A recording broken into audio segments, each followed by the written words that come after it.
Vedno me je vodila ta neka energija, ampak vedno sem ful verjel, da se da. Vedno je ta radovednost, da te ljudje začutijo. Ker čutim eno zgodbo in res potegne. Ciril Jazbec. Brez enega obsojanja. Jaz sem pač dokumentiram, kaj mi ljudje povejo in fotografiram. Fotografija ima ta moč, da lahko ena fotografija nasloni ful več kot pa ful enih statistik ali pa znanstvenih člankov. Jaz sem se počutil, kot sem v filmu Gospodar prstov ali pa Avatar. Pač to je bilo tako res. Sem letel čez zamrznen fjord in tam lovci na sankah s psi, toliko vidiš živo, to pravi moment je tako, wow, to je neverjetno, to obstaja, ljudje na tak način še kar živijo. Tam, ko vidiš te otroke, družine, pa mi pač probajo sam preživeti iz dneva v dan, so še kar nasmejani. Predvsem sem naučil tudi veliko sebe. Smo tukaj v Sloveniji res v enem mehurčku, polno enih privilegijev, toliko stvari nam je samoumevnih. V prihodnosti bo ključno kritično mišljenje, tudi nove stvari med sabo povezati, tudi če boš imel ChatGPT ali pa karkoli, ampak javno nastopati, da sposoben skrat prijateljstva, neke pristne vezi, če pa samo na telefonih, pa mulce s tem šopal, pa pač katastrofa.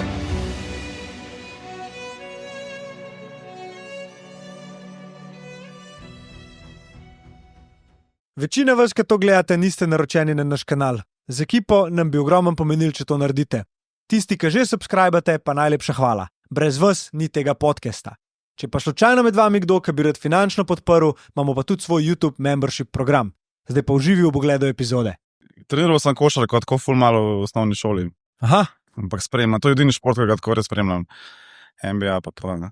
Zdaj hodo, ja. Zdaj pa sploh, včeraj si spet v zadnji sekundi zmagal, ne? Ja, kar hodo. Je LeBron pospravil. Samo takoče, ne. Ja, ne, za Lukata pa pizda, je bil šok star, mislim. No. Ja, čist, ja. Mene je tako, jaz sem se počutil, da mi je nekdo, ne vem, se nekaj res hudega zgodil. Bil sem sem bil v Ameriki, po moje. Tako ful ljudi me sprašvali, kaj se dogaja, tako ful, neverjetno, koliko ljudi nas poznane, pa kakšen promotor Slovenije. Noro. Tako da, ja. Sem se, kolikor zgledam vsede. Ne vem, kolikor zdaj spremljam, ja. Pač paše mu ekipa, po mojemu paše tudi LeBron kot ikona. Življenje, lekcija. Pač, Star, ja. Pač ful je, te stvari se zgodijo z enim razlogom, po moje. Tismo, ja. Ful, po moje. Mislim, tako, pač takoj, ko misliš, da je to, da misliš, da you got it, je konc, Pač vedno, mislim, jaz vedno probam iskati pot iz cone obdobja in tudi tako nasplošno življenje to učijo, na vseh področjih.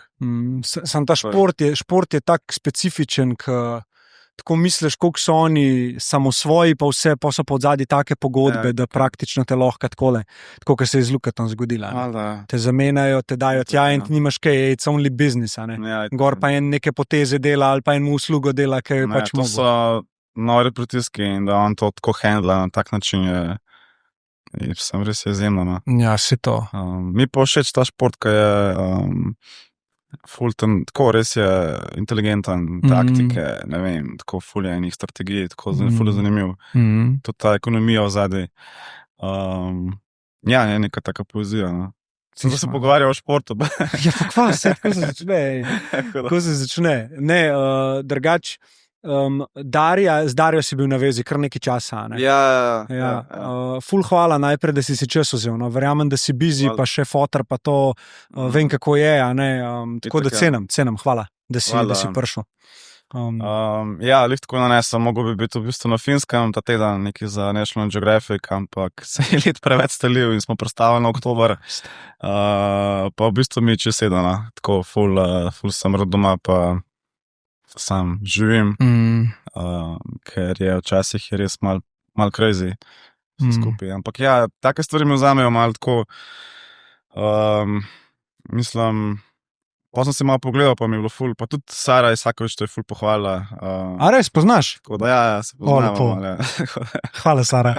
Sem si pogledal par podcastov, tako da res vsa čast, ful lepo. Hvala. Ful je tak, mislim, tudi jaz delam z mediji in sem del tega ekosistema in tako podcaste se mi zdi, da je tako ful, mislim, če so lepo narejeni, pa s pravimi ljudmi lahko res se to zgodi nek magic in odklenajo neka prepričanja, neke stereotipe o nečem, kaj si misliš, kaj bom to zdaj kliknil, pa poslušaš, pa si tako te čista eksplozija, to je, da bo ful več ljudi začel. Da so znali v tem norem svetu malo staviti, posluhati, tako da to je ful lepo. In, ja. ena lepa stvar se zgodi čistko iz lastne izkušnje, če daš človeku sam prostor, da ti zgodbo pove. Ja.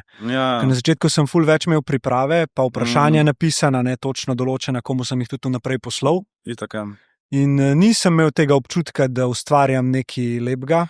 Ker sem to začel spuščati, je pa folk sem prišel in sem take zgodbe slišal, da sem bil pol tako, veš. Wow, in verjamem, da čisto vsak človek, ki bi bil pripravljen deliti, pa bi se na drugo stran tega podcasta usedel, bi lahko dal res eno lepo zgodbo svetu, ker smo itak vsi unikatni. Ja.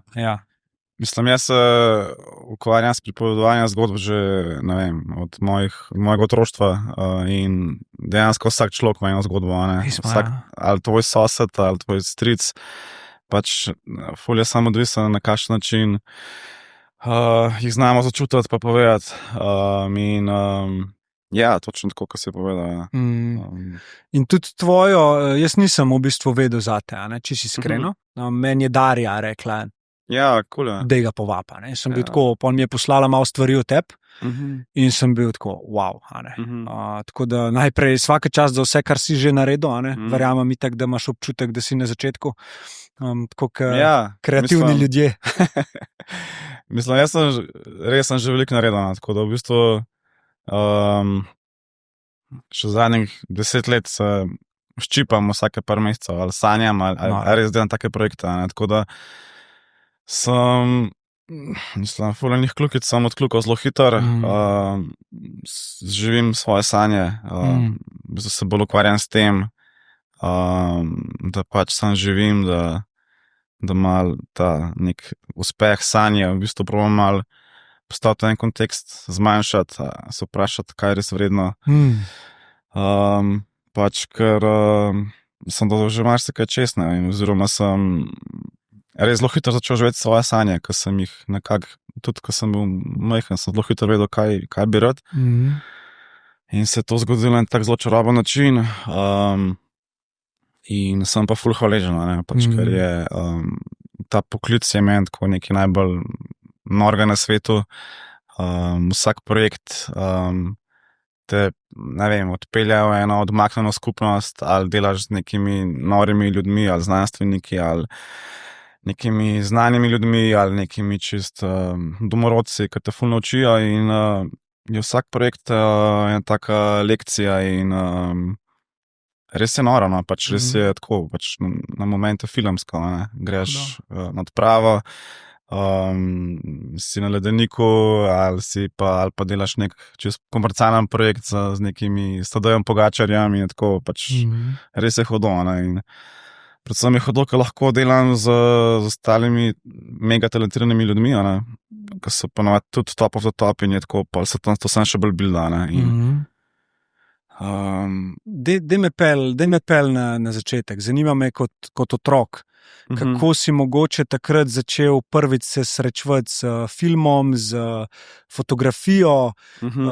Rekel si, da nekako živiš svoje sanje, verjetno so se tam enkrat začele. Dej me malo to obdobje pel, kako si takrat zgledal, kaj je šlo takrat po glavi. Ja, jaz sem tako ful lepo otroštvo, pač odrasel sem v eni vasi na Gorenjskem, med Kranjem in Tržičem v Sebenjah, tako taka fulušna vasica, ujeta med polja, s pogledom na Triglav, pa čisto ob gozdu, Udim Boršt, ki je poln enih skrivnosti. In mi smo otroštvo preživeli ful časa v gozdu, mi smo dejansko gradili hiške na drevesih, povezali vmes lesene mostove, delali bunkerje, imeli smo tolpe, smo se klali med sabo, tako ful zares. Za 1. maj smo že par tednov prej nekaj pripravljali. Pač res je bilo tako, res je bilo noro, pač to je bilo, ta stik z naravo je bil takoj, to je bilo čisto amazing, In potem smo, v enem obdobju smo tudi začeli snemati filme s kolegi, neke partizanske filme z nekimi kamerami od naših fotrov, in je bilo čisto noro. Se je pa tudi tako v tistem obdobju se ful stvari tako poklopali. Jaz sem bil že od nekdaj tako, samo ta creative force, jaz sem v ogen vse pa, to je tako neverjetno. Pred leti sem šel do neke kitajske zdravnice in mi je tako sam pošla, da se je kar ustrašila, tako pač, to je meni vedno tako ful žuborela, pač ful, ne vem, kaj smo imeli, Jaz imam še mlajšega brata pa sestro, ne, sta tudi oba ful izjemna, tako kreativca in smo imeli nek družinski časopis, smo tako dejansko revijo, smo ful ustvarjali. Wow. Tudi v šoli, pač ta support sistem sem imel res neverjeten, in to je pač, vem, da je to totalen privilegij, starši so me ful podpirali. V šoli sem bil zraven po vseh teh stvarih, šolski radio, nastopi. Pol je pa dejansko v enem momentu učitelj tehnike se odločil, da prenovimo Temnico, ki je pa tam že obstajala, ne vem, koliko že 50 let. In se nas je par nabrali, da bi nas pa to zanimalo, in smo začeli se učiti v kameri obskuri, razvijati fotografije. Mi smo nek šolski časopis, smo neke bivše olimpice intervjuvali, fotografirali in me je to tako čist potegnilo. In hkrati se je pa še digitalna fotografija pojavila in sem jaz dobil za enega božička Miklavža fotoaparat, se mi zdi, tako da je bilo 2 megapiksla, tako čist noro.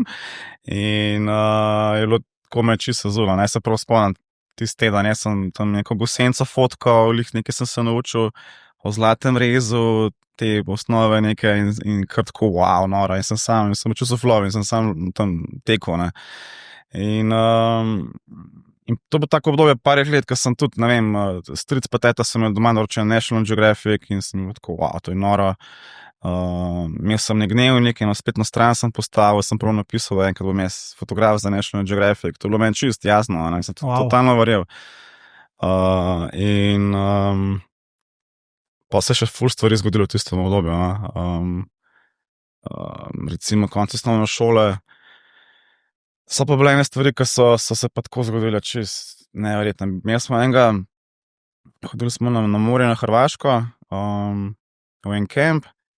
In tam smo spoznali enega frenda iz Nemčije, ki je tudi tam šel neki zaradi zdravstvenih razlogov, je mogel biti tam neki malo tako chill, ki je malo prekuril v lifeu.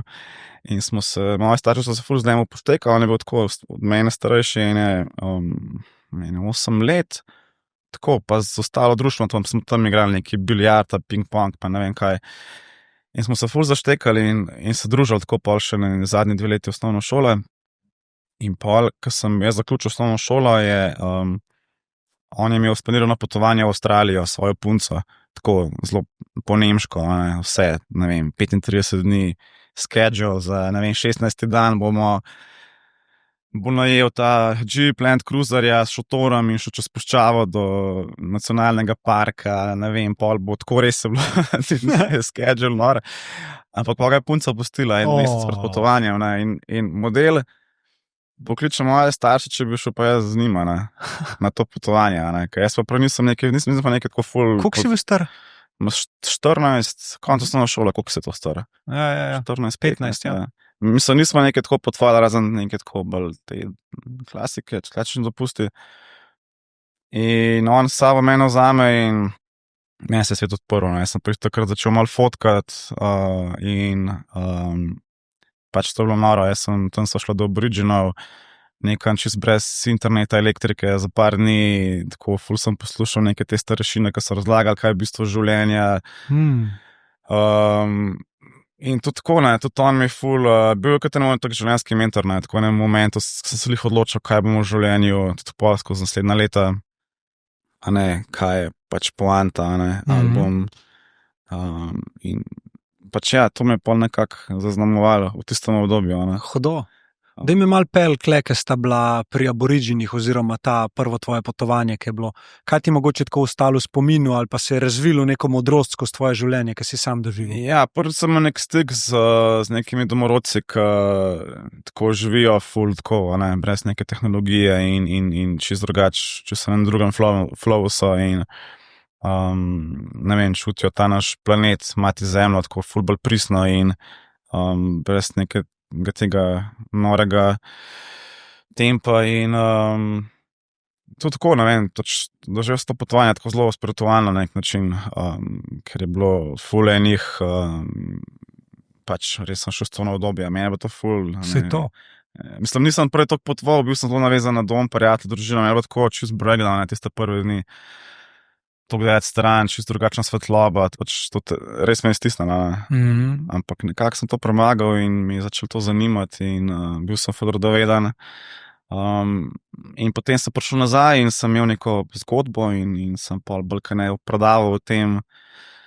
Ko se začela nekako moja pot, ne, in potem sem začel spremljati, takrat je tudi Arne Hodolič me je zelo, takrat je imel lih neko delavnico, jaz sem šel na delavnico k njim, on je bil prvi fotograf, ki je objavil zgodbo v mednarodni izdaji National Geographic v Ljubljanici.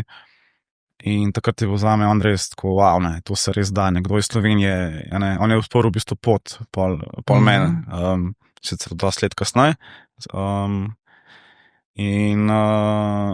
Ja, takrat se je post veliko stvari pač nekako poklopilo. Jaz sem šel pol naprej na ekonomsko gimnazijo, pa tudi ekonomsko fakulteto, ker v Sloveniji sploh ni bilo nekega študija fotografije pa tega in tudi, v bistvu me je tudi šel čas. Jaz sem do dokumentarne fotografije pa te pripovedovanja takih zgodb prišel dosti kasneje, ne. Jaz sem ta obdobje mladosti, mene samo fotografija zanimala, ne. Jaz sem fotografiral prijatelje, ne vem, sošolce v šoli, naravo, pokrajino, mene tako vse zanimalo, ne. In pol tudi hkrati sem zelo hitro ugotovil, da so ljudje prepoznali nek talent in nek moj pogled.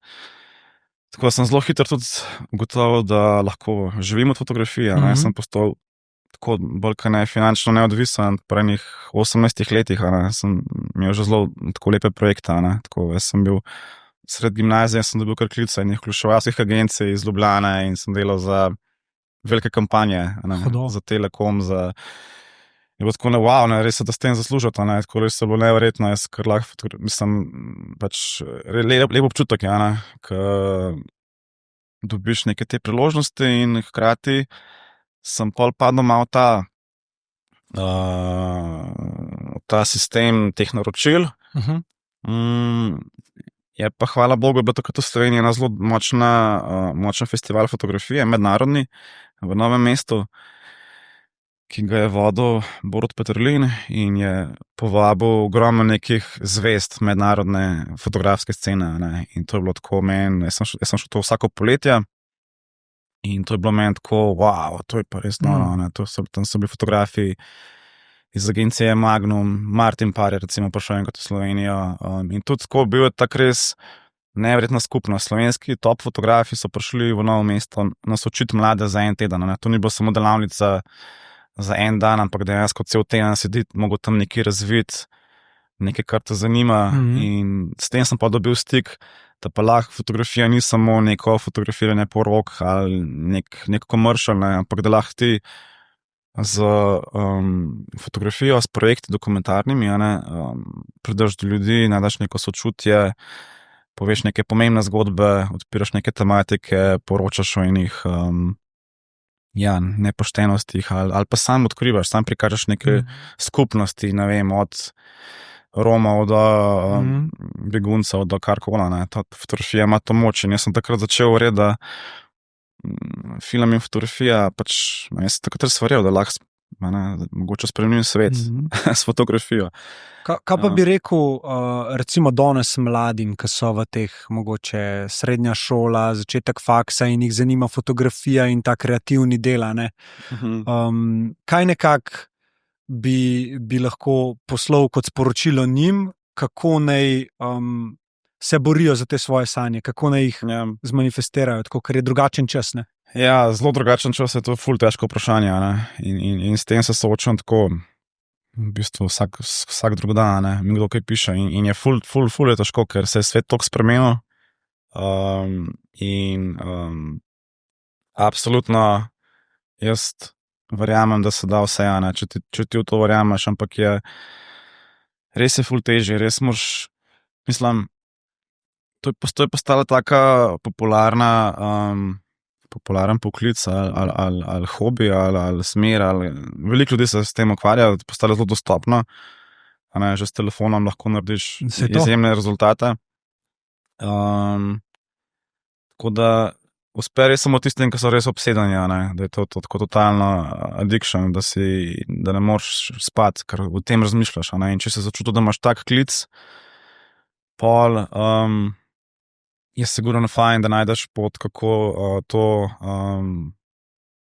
nadgraditi, ali študijem, ali z raziskovanjem, pač ni dovolj samo, mislim, če želiš delati poglobljena zgodba, dolgoročna zgodba, dokumentarno smer, tam ni samo to, kar vidiš, tam je to, kar znaš, kar čutiš, je v bistvu en preplet fuljenih veščin, enih različnih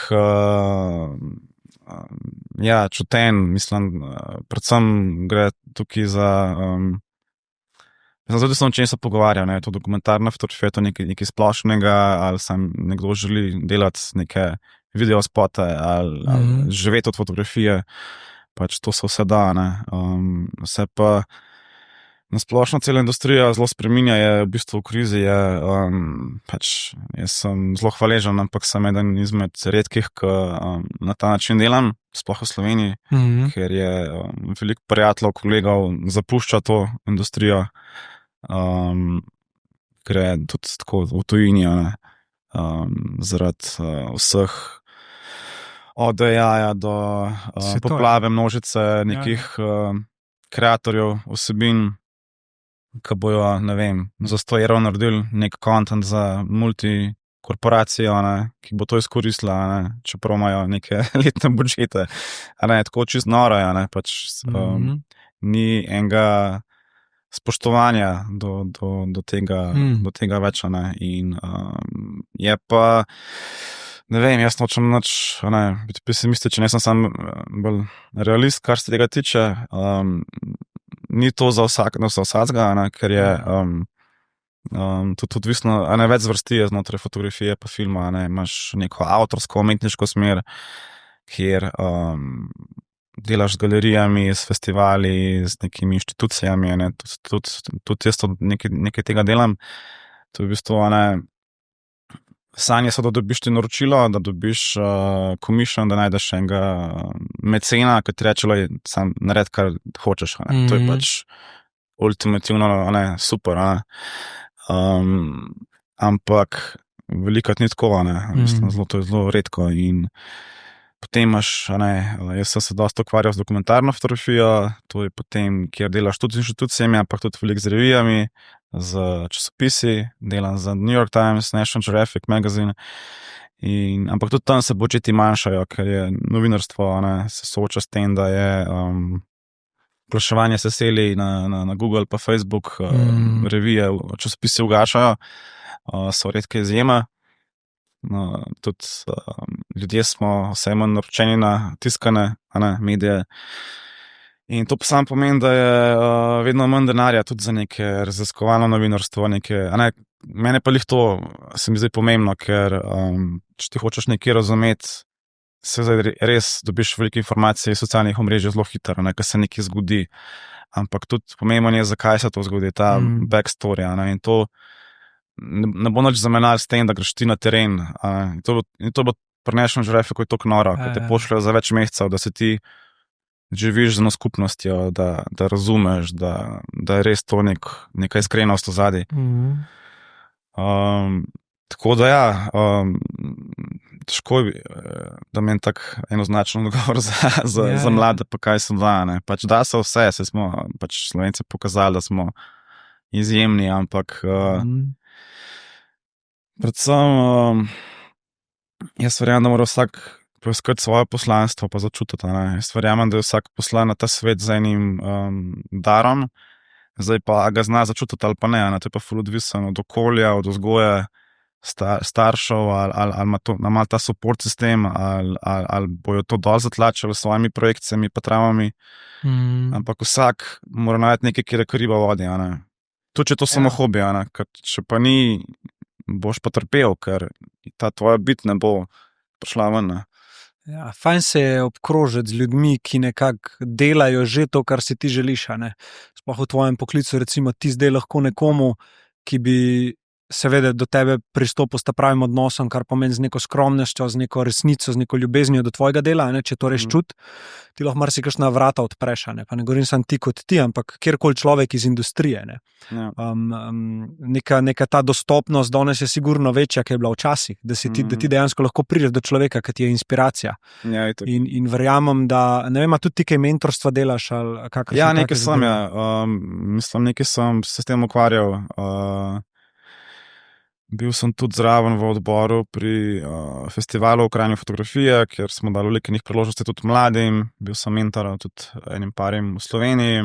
Lani na Grenlandiji smo prav naredili en projekt, kjer smo 3 tedne naredili smo delavnico za mlade Inuite, Grenlandce, in smo jih učili, kako snemati filme. Taka filmska delavnica v bistvu na Grenlandiji. To je bil en tak večji projekt.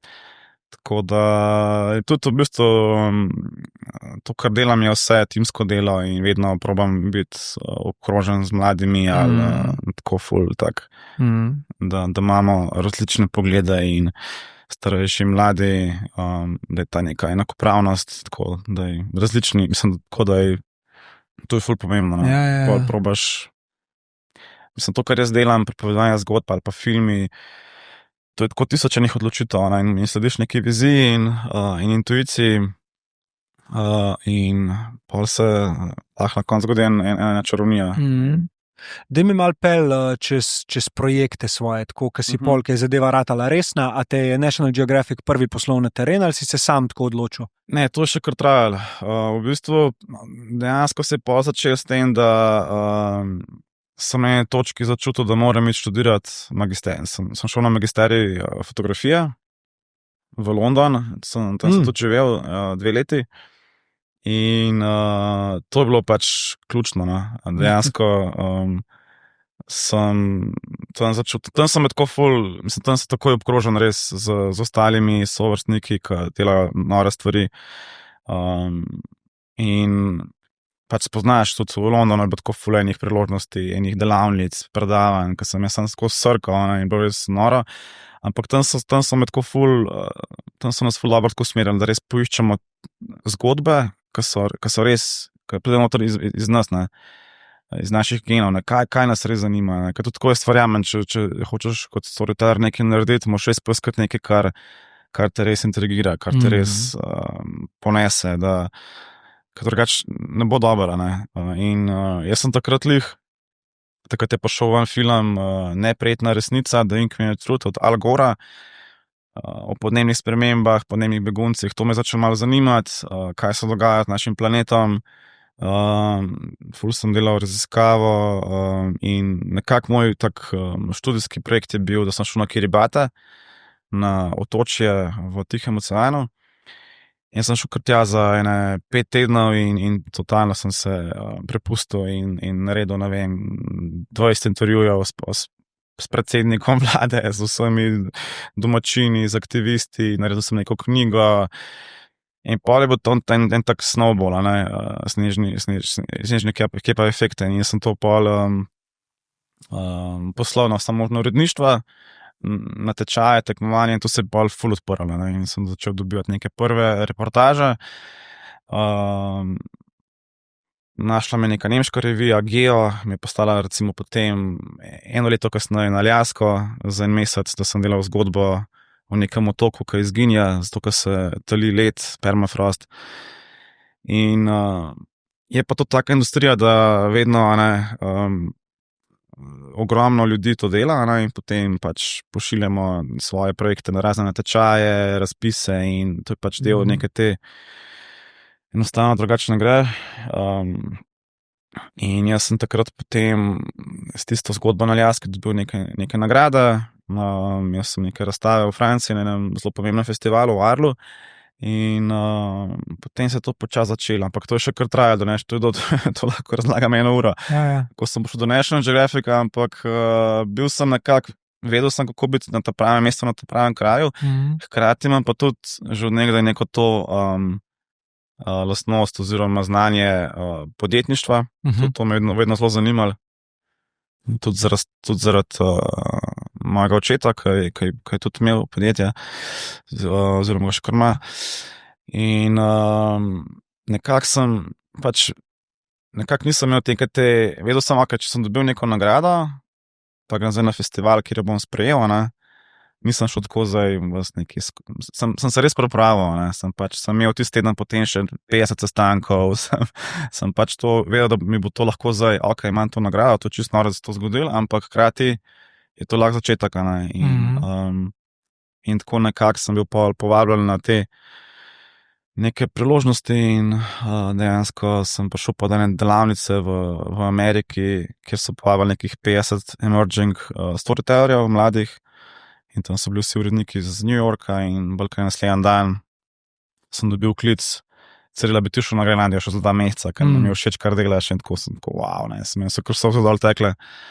In pol se je začel, ja, pol sem dejansko prišel zraven in začel dobivati neke te projekte, ki sem jih itak želel delati. Ampak ja, na Kiribatih sem povedal, da dejansko mene je zanimalo, kaj se dogaja s temi skupnostmi, ki so na teh zelo nizko ležečih območjih, a ne, in kaj se dogaja v okviru globalnega segrevanja, podnebja, dviga morske gladine. Na Kiribatih imajo zelo velik problem, ker se ljudje preseljujejo na Novo Zelandijo, ker dejansko te otočki izginjajo zaradi salinacije. Tam je, ne vem, najvišja točka Južne Tarave, ki je največji otok, je 3 metre, a ne, in to, tam je veliko enih cunamijev in to, in dvig morske gladine ne pomeni samo, da bo zalilo točke, ampak tudi spodaj vse te rastlinje razjede morska voda, a ne, v bistvu uniči vse, kar tam raste. In v bistvu sem naredil zelo tak dokumentarno-umetniški projekt, Kiribati izginjajo, in zelo tako aktivistično sem se tega takrat lotil. Mislim, aktivistično, tako pač zelo sem verjel, da lahko nekaj s tem naredim, da pomagam opozoriti, kaj se tam dogaja, ker me je pač res sezulo. Pač ljudje imajo že toliko enih problemov, ampak pol še podnebne spremembe, ta negotovost, pa nič niso sami za to krivi, a ne, ampak zato, ker Zahod, a ne, ali pa cel svet, v bistvu globalno, od Kitajske, živi kot živi. Me je pa hkrati tudi tako ful inspiriralo življenje tam, a ne, pač ena država v razvoju, ful revščine, pomanjkanja, pa hkrati tudi tako neverjetna povezanost in ljubezen in tako, in res nisem toliko videl ene sreče še nikoli prej, a ne. Ja, si imel kaj tega občutka krivde, tako, ne vem, ni lih survival guilt, ne, ampak je dejansko ti tudi nekako živiš v zahodnem svetu, zdaj spoznavaš vse te nove resnice, ki smo malo zaslepljeni od njih, a ne. Kako si se počutil? Mislim, ja, jaz sem se takrat sam pač prepustil, ker sem bil na misiji, da pomagam osveščati ljudi, kaj se tam dogaja. Vedel sem, da takrat je bilo še zelo veliko skepticizma, ne, zdaj ga je spet kar veliko, ampak nekako sem čutil, da so to zgodbe, ki jih želim delati, no, da mi je to pomembno, da mi ni vseeno, kaj se s tem planetom dogaja, in me zanima, kako tam ljudje živijo, ne, tako pač brez enega obsojanja. Jaz sem pač dokumentiram, kaj mi ljudje povejo, in fotografiram, ampak fotografija ima ta moč, ne, da lahko ena fotografija res nasloni ali pa film ful več, pa ful enih statistik ali pa znanstvenih člankov. Če hočeš biti res dober v tem, kar ti delaš, a ne, moraš ti pač res razviti nek pristen odnos z ljudmi, ki so tam, da ti ne samo, da slišiš zgodbo, ampak da jo začutiš, a ne. Absolutno. Kako si to doživel tam? Ja, ful je ključno, da mislim, ne moš kar leteti pa začeti fotografirati, a ne, se te bo en sam, a ne, nekam poslal. Tako da vedno delaš z nekimi fiksarji, z nekimi asistenti, ki že probaš prej navezati stik z njimi, a se poješ z nekimi organizacijami, in potem si predvsem človek, ne, pač prvič, ko prideš v en dom, probaš tako zelo postopoma to buildati, ne, in vidiš hitro, ne, in pol je ful odvisen od osebnosti, in nekako jaz sem to imel sposobnost, da so se mi ljudje odprli, pokazal sem jim, kaj delam. Veliko projektov sem tudi tako gradil, da sem šel potem nazaj, čez par mesecev ali čez eno leto sem prinesel fotografije, takrat se je še lepo ful bolj odprl, tako da se pravi več obiskov. Tako da ja, pač je pa to ključno pri dokumentarni fotografiji, to zaupanje, pa te odnosi, da zgradiš ta most. Kaj si se pa naučil od teh ljudi, če sva zdaj še kar na tem prvem nekak poslovnem potovanju? Kaj si se naučil od njih? Kaj je bilo neki, šel si iskat resnico, ne? Kakšna je bila ta resnica? Ja, mislim, Kiribati so mi dali tako ogromno enih, mislim, tam sem res videl, da je neverjetno ta človeška sposobnost, preživetja, in neka ta upornost, rezilience, pač, mislim, meni je bilo tam dejansko strah, kaj če pride en tsunami, kaj če se nekaj zgodi, bleso, dejansko, mislim, bilo je veliko njih nesreč, tudi na sosednjih otočjih, Tuvalu pa tako. Ampak tam, ko vidiš te otroke, družine, to so pač, oni pač probajo sam preživeti iz dneva v dan, so še kar nasmejani, in vidiš, da je, predvsem sem naučil tudi veliko sepa, pa o tem, kako mi živimo, da smo tukaj v Sloveniji res v enem mehurčku, tako neverjetnem, polnem enih privilegijev, toliko stvari nam je samoumevnih. Se to mi je tako vsakeč, ko sem prišel domov iz teh poti, vedno sem en tak, pač s to en kolega mi je dobro rekel, da ko greš iz enega kraja v drug kraj, tvoja duša pride za tabo kasneje in je ta tranzicija je vedno ful taka boleča, včasih prideš domov tako čist, čakaj, zakaj je toliko ljudi tukaj, ti nakupovalni centri, ful tako izmot, včasih pa tudi ne, včasih pa se rečeš, wow, mislim, si je tako ful je kompleksno to, ful odvisno, s kje prideš, ampak... A si se ti kaj spremenil, ko si nazaj prišel, z tega prvega? Mislim, ja, vsako potovanje te malo spremeni. Brez spremembe je konca, vedno rastemo. To je meni tako fascinantno, ko spremljam kolege. Ful je, ne vem, enega kolega imam, izjemen fotograf, storyteller, ki je star, skoraj 60 let, ampak pa kot 20-letnik. Pač, to je ful fascinantno, koliko je. Pa spet, večinoma so pa pol, ljudje postanejo tako, sploh če ne berejo, če ne dogrujejo splošnega znanja in pol, sploh v tej dobi, te poplave, instant, vsega, lahko imaš zelo tako vizijo tunela, in tako da ja, to je ful, mislim, skozi se trudim, da pač, da rastem, da se učim, da sem rodoveden, ker drugač si, pač ne, si drugač tudi okej, sem si pač odvisno, kaj želiš v življenju. Ja, bolj se ti ta avtopilot oklaplja, nimaš tega občutka sploh po moje toliko, da živiš, ampak bolj pač preživljaš v nekem obdobju, ki je itak iluzija. Ne zavedaš se pa, koliko dejansko lahko ti življenje da, če greš malo ven iz te cone obdobja, tako kot si tudi tišel že zelo zgodaj, Ja, ful zgodaj, Mislim, vsak ima svojo pot, ne vem, imamo pa zelo različne resnice, prepričanja, tako ful je, tako da... Kako se pa s tem soočaš? S temi resnicami, prepričanji, mogoče celo tudi teorijami zarote, ki jih pač mediji projicirajo, ker samo malo konteksta ti bom dal, jaz sem imel enega izjemnega gosta, mogoče ga poznaš, Boštjan Videnšek. Ja. No, on mi je zelo odprl oči glede tega, ker jaz sem mu postavil eno čisto preprosto vprašanje, komu ne verjamem, Zakaj bi gledal novice, če ne vem, ali je to sploh resnica, No, in mi je takrat zelo dobro rekel, poslušaj ljudi, ki so tam, in poslušaj več zgodb, preden pač sklepaš. Kaj bi ti rekel, Mislim, zelo isto, dejansko, jaz recimo na Grenlandijo hodim že 12 let, jaz vem, kaj se tam dogaja, tako da mislim, lahko ti veliko povem v teh mojih prosim. Projektih in from the field, To.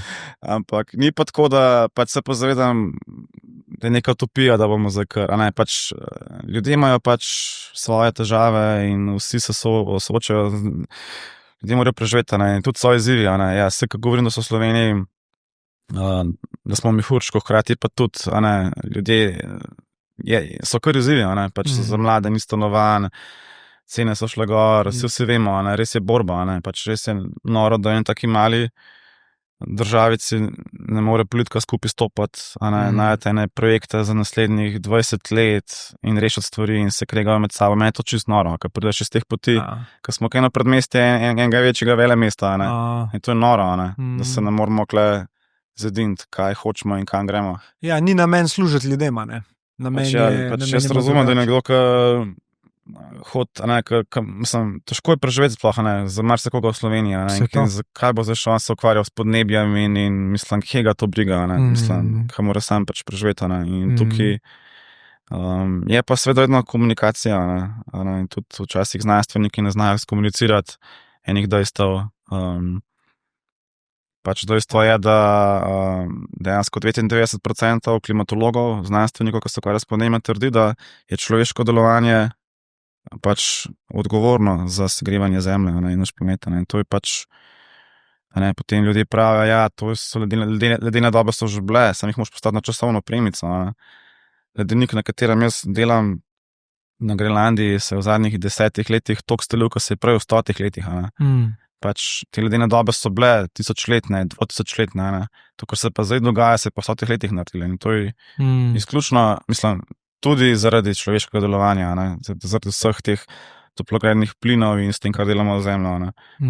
Pač jaz dejansko imam ogromno prijateljev, kolegov, ki delajo zgodbe, podobne zgodbe, vse stvari so mi tako samoumevne, ne, in to me pol včasih malo preseneta, ne. Imam kolega, ki delajo v Indiji, o onesnaženju, pač to je noro, ne, ker ni čistega zraka, in valjda se potem to pozna, ne. Seveda pa mislim, jaz nisem zdaj nek aktivist, da bom delal neko paniko, jaz sem pač delam svoje projekte, tako kot jih delam, ker se mi tudi zdi pomembno jih dokumentirati in da so narejeni. Vem pa, da je zelo utopično, ker tudi ne težim ljudem, dajte zdaj, ne vem, paziti, kaj delate doma, ker tukaj imam neko ozadje ekonomista, ki se to študira ekonomijo in se zavedam pač teh geopolitičnih sil, a ne, če se tam ena Amerika, Kitajska nekaj odločita tukaj, ampak imamo pa tukaj pol možnost, a ne, spet mladi, koga volimo, zakaj se zavzemamo, a ne, si nekaj upanja je, no, ampak ja, lepo, da to vidiš, ker verjamem, da ni lahko to videti v vseh teh informacijah, ki jih dobivaš, a ne, ampak istočasno pa točno to, kar si rekel, pač, kje imaš kontrolo, a ne, nimaš ti kontrole na spremembah, ki se zgodijo v 10-20 letih, imaš pa kontrolo, kako prispevaš k temu zdaj, a ne, in s temi zgodbami definitivno prispevaš. Mislim, siguran je problem z mediji pa z upanjem je več plasta, ne. Problem je tudi, ker je pač dejansko ni dovolj sredstev za raziskovalno novinarstvo, pač začelo se je vse dvomiti in to je pač res postaja noro. Ljudje pač začnejo zaupati nekim vplivnežem, ker imajo nek doseg, kjer je sploh stvari ne temeljijo včasih na dejstvih, to je pač, to me malo straši, definitivno, ne. Ampak narava nas vedno uči, ne, potem se zgodi pa, ne, poplave, požari, marsikaj in se pa tudi kdo vpraša, okay, kaj nas čaka, ne. Tudi tako da ja, pač večplastno. Ja, itak. Kam te je pot vodila po Kirbatih? Se pravi, kaj je bilo naslednji večji projekt, ki si šel? Se bo počasi prišel do Grenlandije. Ja. Mislim, jaz sem itak, sem vmes delal za različne medije, publikacije, New York Times, tudi kar nekaj časa sem delal v Afriki, vzhodna Afrika. To je spet, čisto ena taka priložnost je bila, dobil sem neko nagrado in bi mogel iti v Ugando delati zgodbo za neko organizacijo, ki nekaj pomagajo z gorilami, ja ne vem točno kaj je bilo že, no, pol neki to, oni so neki v bistvu, a so imeli neki so propadali in pa so mi sam dali denar, no, ampak je bilo dovolj denarja, da sem šel, so rekli, pač nagrada je bil kot en tak nek internship, no, tako nek plačen. Pa so mi dali pa sam, tukaj imaš, sam nared, kar hočeš, no. Ja, cash imaš, si pa je. Ampak je bilo čisto dovolj, da sem šel tja za par tednov. In jaz sem pa takrat nekako, tudi eni Slovenci so delali v Ugandi takrat, ful sem bil tako radovedan, bil sem vedno tako malo, kaj lahko naredim drugače, ne. Hočem delati ene zgodbe v Afriko, vprašavati ljudi, pa nekaj, kaj to pač, kot ekonomist sem spremljal in vem, da se ful podcenjuje Afriko, ne, in tako ful je, dobi priložnosti zaradi različnih kvot Evropske unije, pač Afričani so neverjetno sposobni in ful je, no, to zdaj sem malo sem šel ven, ampak Ni panike. v bistvu sem nekako hotel sem nekaj drugače narediti, ne? To sem vedno, pri mojem storytellingu sem iskal neko inovativnost. In sem naletel na zgodbo o startupih, podjetnikih, mladih Afričanih, ki probajo nekaj narediti, ne. Ujeti takrat je bila ta Silicijeva dolina v San Francisco in to se je počasi malo začelo seliti v Afriko. Meni je to ful bilo, wow, fascinantno, ne. Pač, ko pomisliš na Afriko, pomisliš na tehnologijo in naslednje afriške Mark Zuckerberge, ne. In v bistvu to je bil en tak začetek, jaz sem v Afriki delal med 2014, 2013 pa 2017, kar nekaj bilo teh poti. Tudi v bistvu bil sem bolj eden redkih, ki je sploh kaj takega delal v skoraj edini, no, in to so pa tudi publikacije ful pograbile. Dobil sem tudi naročilo za National Geographic magazine in to je bila pol naslovna zgodba, ampak to je pa pomenilo, da sem šel pa sam za eno zgodbo na National Geographicu še 6-krat nazaj v Afriko. Wow. Pač to je bilo neverjetno. Zdaj tega predvsem na zadnje leta, ampak takrat se je res tako, pač res se je investiralo ogromno. Se pa tistih 20 strani, ko sem imel v mednarodni izdaji, to je bilo pač res izjemen početek, in vojska urednikov se s tem fact-checkerjem, to je bilo pač res noro. In pol naprej je sledila še Kenija, Ruanda, takrat je lih dobila vzhodna Afrika ta broadband internet, hiter internet s kablom, so ga potegnili pod oceanom in to je bila eksplozija pol raznih inovacij, inovatorjev. Dejansko smo naredili take noro, inspirativne zgodbe, in pač to mi je bilo ful všeč, spreminjati nekako percepcijo, stereotipe o Afriki, dati mladim nek exposure, in Kaj je bil en mogoče stereotip, ki si ga ti gojil, pa si ga s tem sam sebi razbil? ja, jaz sem pa itak zelo kmalu po tistem projektu sem toliko spremljal Afriko in tudi imam kolege fotografe iz tam, da sploh si nisem želel več tam delati, ker enostavno se mi je zdelo prav, da oni dobijo priložnost, pa oni fotografirajo, ne. In takrat v tistem času, ko sem šel, je bilo to še nekako sprejemljivo, zdaj se mi zdi, da tja bi šel delati projekt, če bi bilo to neko zdaj, ne vem, neko collaboration, sodelovanje z nekim afriškim fotografom, tako, ne zdi se mi več pošten, da bi jim solil pamet, no. Ampak vsi sem sodeloval tam z nekimi asistenti, ko so mi pomagali, ampak oni so neverjetni, to je pač tokenga, mislim, potenciala v Afriki in tudi vse te vele sile to znajo izkoriščati. In jaz sem pa fulejnih izzivov tam, ne, mislim, se lahko samo v Afriki pogovarjam. Povej mi izzive, to hočeš slišati, to. Ja, pač ful tam si res, pač jaz sem res užival v tem, ne, jaz sem res verjel, da jaz s temi projekti lahko spremenim svet in percepcijo, jaz sem to res tako živel in tako dajal in jaz sem tam vsem povedal, to bo čist noro, ne, pač to je, pač pa bilo je, pač vse, National Geographic je, mislim, da na Instagramu 270 milijonov followerjev, sledilcev, takrat je bilo tega malo manj, ampak jaz sem bil v tej prvi fazi, ko nas je bilo enih 60 fotografov in smo imeli upravniško ime pa geslo za Instagram, National Geographic. Wow. V bistvu skupaj zbildali prvih, ne vem, 100 milijonov sledilcev, ne.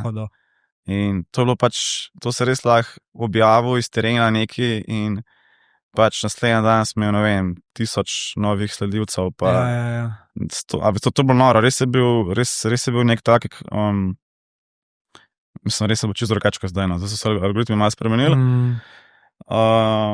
Ampak ja, to mi je tako ful dal neko kredibilnost, pa dejansko sem imel priložnost delati z izjemnimi fotografskimi uredniki, in tudi ta vloga urednikov je ful pomembna, in tudi zdaj, ko se prihaja do teh odpuščanj v teh hišah, to je toliko enega znanja, oni so v bistvu kaj ni taki raziskovalci, researcherji, in sem v bistvu ful pomemben support, ki ti da si na ta pravi poti. In ja, imel sem pa čisto praktične težave, bil sem 2-krat zaprt. Kva zaprt? Zaprl? Ja. Ja, pač ful, tam pač res sem izstopal, in bil mulc, tam s fotoaparatom sem okoli skakal. Se prvič je bilo čisto banalno, prvič sem delal čisto neko življenje na ulici, sem fotkal neke družine tam. In pa so kar naenkrat ena policija ponori in se bom slovno hitro to, pač bile so družine policijske postaje, jaz nisem vedel, da sem okoli, pač ni bilo sploh označeno, ampak pa sem zelo hitro prišel ven iz tistega pridržanja, še tisti dan, to je bilo še okej. Več problemov sem imel pol v bistvu so me oropali, so me napadali, so me tudi, so mi v bistvu dva sta se prijavila v nek guest house, ni bil hotel, to je ko se to reče v slovenščini. Neka nastanitev. Airbnb varianta. Neka nastanitev, taka čisto skromna, in jaz, ko sem prišel nazaj v sobo, je vsa moja oprema šla, laptop posebej razmetan, jaz sem sam eno hišje z 2 objektivama mi ostal, ampak ja, dejansko mi je vse šlo, vsa oprema, ko sta se 2 noter čekirala, ko sta očitno videla, da sem v zunaj, pod lažnimi imeni. In to je bilo tako čist, jaz sem bil čist tako, ampak čist me se sul, ampak jaz sem tak, ker se mi nekaj tako zgodi, jaz to ful najdem pol moč, in pa pužu za naprej, jaz pač ful, jaz sem se se povezal z enimi, pa sem to premagal, ampak predvsej hujše je bilo pa pol v Keniji, mislim hujš, tam sem pa, to je bil v bistvu prvi trip v Keniji. Mislim, da je bilo 2 leti kasneje, lih Barack Obama je prihajal na zgodovinski obisk, en teden kasneje, in je bilo full fokusa na Keniji, in vse je bilo tako zelo poostreno. Jaz sem šel pa dejansko drugi moj dan assignmenta, sem šel v Nairobiju, da sem hotel fotografirati s mojim fiksarjem, tako malo mesto, skyline, neki, ne vem, kaj sem že delala, bila so pa tam en mesec, zato da narediva zgodbo o startupih iz Nairobija. Predvsem nas je zanimalo eno podjetje tehnološko, so dejansko pripeljali take digitalne učilnice, čisto vse ročna območja v Keniji s satelitskim internetom, z nekimi v bistvu dlančniki, kjer so bili neke takimi izobraževalni aplikacije o boleznih, v bistvu digitalna učilnica. Ampak prej smo mi sploh šli na pot, sem bil še v Nairobiju par dni in mi sem fotografirala nekaj tam, in pride ena policijska v civilu, kaj jaz to delam, jaz pokažem National Geographic press kartico in mi ni verjela. In sem se mogel takoj usesti v njen avto in ta moj asistent je sledil z njenim avtom za nama. In pa mi pridemo, to je bilo že zvečer, in oni povejo, da so v bistvu neka elitna antiteroristična enota, tako kva. In niso čisto nič verjeli, niso mi verjeli, sem tam verjel, to je vse fake, to ti nisi fotograf, ti si nek, ne vem, vohun ali karkoli. In to me je pa res zalilo, pač dejansko sem vse vzel, imel sem tako, par sekund sem tam šel še na WC, stopil v WC, to je bilo vse vstrajano, tam sem štumfe sem imel gor, pas dol, oprema, vse. In so jo vrgli noter eno celico, ko sta bila še 2 Somalica noter, in meni tako še fiks reče, da prijem sem šel noter, da bo sam pripravljen, da se boš boril, pa tako kva se dogaja. In tako vse je ful smrdel, tako čist, tako neverjetno. Kva se mi zdaj dogaja, jaz hočem kle samo neki lušten projekt narediti, noben nič ni verjel. Ampak hvala Bogu je pa tam moj kolega poklical prej te najne kontakte, ko so bili pa zelo dobri kontakti, jaz sem imela zelo dobro pripravljen projekt. In se je po noč cela akcija odvila, ne, z ambasado v Sloveniji, z ameriško ambasado, ker ta postopek, pa sem kasneje izvedel, bi trajal 3 tedne, bi bil jaz zaprt, preden bi sploh lahko karkoli se zgodilo. Ne. Fuck. In tudi da so malce sta bila noter že 3 tedne. Ne. In hvala Bogu, vam poklical ta pravi ljudi, da so sprožila akcijo, ne, in so prišla naslednji dan ven, vse to je pa še fulejnih detajlov, mislim, to je dolga zgodba, no, pač sem imela še nekaj s temi 2 smalcema, sta neki po noč nekaj tam upila, pa ampak dejansko sem tam gledal okence z rešetkami, kot v filmu, ne, pa se tako razmišljaš o svobodi, pa enih človekovih pravicah, ampak naslednji dan sva prišla ven. In zato, ker je pol ta najmanj kontakt res poklical v pisarno predsednika Kenije in zagrozil, da bo to posod na sene, če ne bo midva ven do 1 popoldne. In pa se je to zgodilo, tam so sam debel gledali, kako da so midva zdaj kar fraj. Ampak mi so se samo bila, začela skakati, tam so naredili žurko v pisarni in pa so me ful bolj sprejeli, pa ful so mi pomagali, in pa dejansko so res tako neverjetna zgodba. Ne, mi smo pol ful, tako res močna zgodba naredila, ne, ker je bilo tudi naslovnica National Geographica, tudi razstave po celem svetu, tako res je bilo tako, mislim, zdaj sem videl, da je pomembno, da prikažemo neke take zgodbe iz Kenije, iz Ugande, ki so ljudje neverjetno sposobni, mogoče bolj kot mi, sami pač nimajo enakopravnih priložnosti, pa pač ful imajo enih stvari. A si se soočil s strahom v celici? Ja, mislim, valjda, to jaz nisem spala celo noč, pač tako je, ampak jaz se to bilo že dolgo nazaj, no, jaz sem nekako cel od šoka do straha, ampak nekako sem verjel, no, da bo se nekaj moglo zgoditi. Takrat nisem še tako sploh, pač verjel sem, da bo se nekako dobro šlo. No. Pa si bil pripravljen na take stvari, tako si vedel, da lahko se to zgodi, ali je bilo... Mislim, ja, se vedno tvegaš, ko greš nekam, ne, vedno je na koncu, mislim, veliko enih en fotograf, ko sem na razstavi,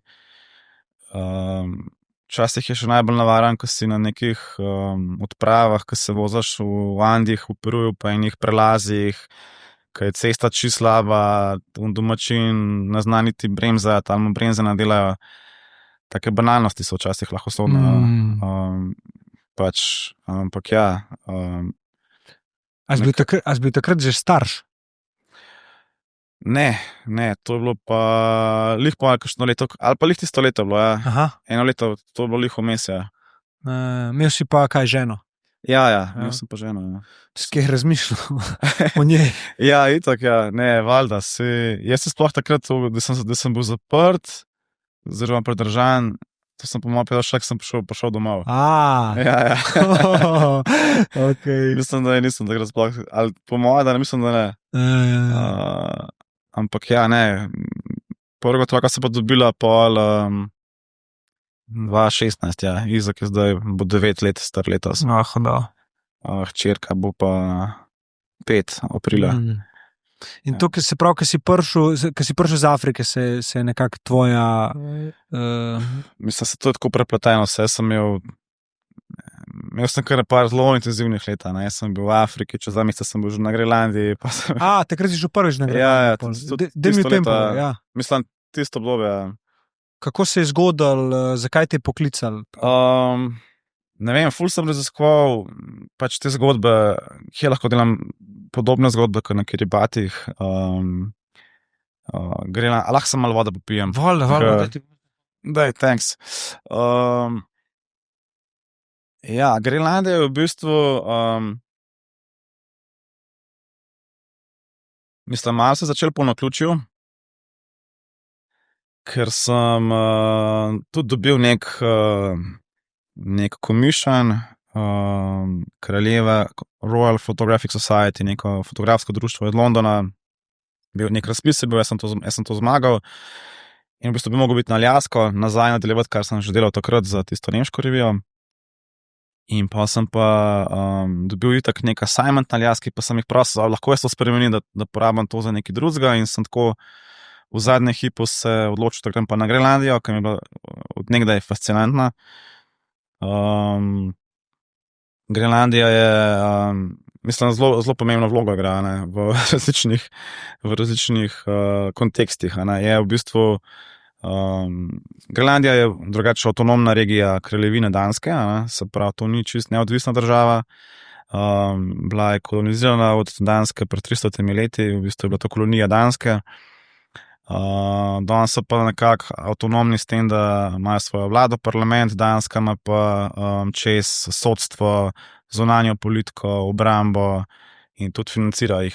Pa tudi zelo ta kontekst je pomemben, ker je Danska zelo agresivno kolonizirala Grenlandijo. To so bile ogromno enih, pripeljala so cerkev, družine so razbili, otroka so vzeli, so take zelo težke zgodbe, veliko enih travm iz tega obdobja, pripeljali so alkohol, v bistvu neke domorodce, nomade, inuite, so rekli, ne, ta vaš life ni v redu, vi morate tako živeti.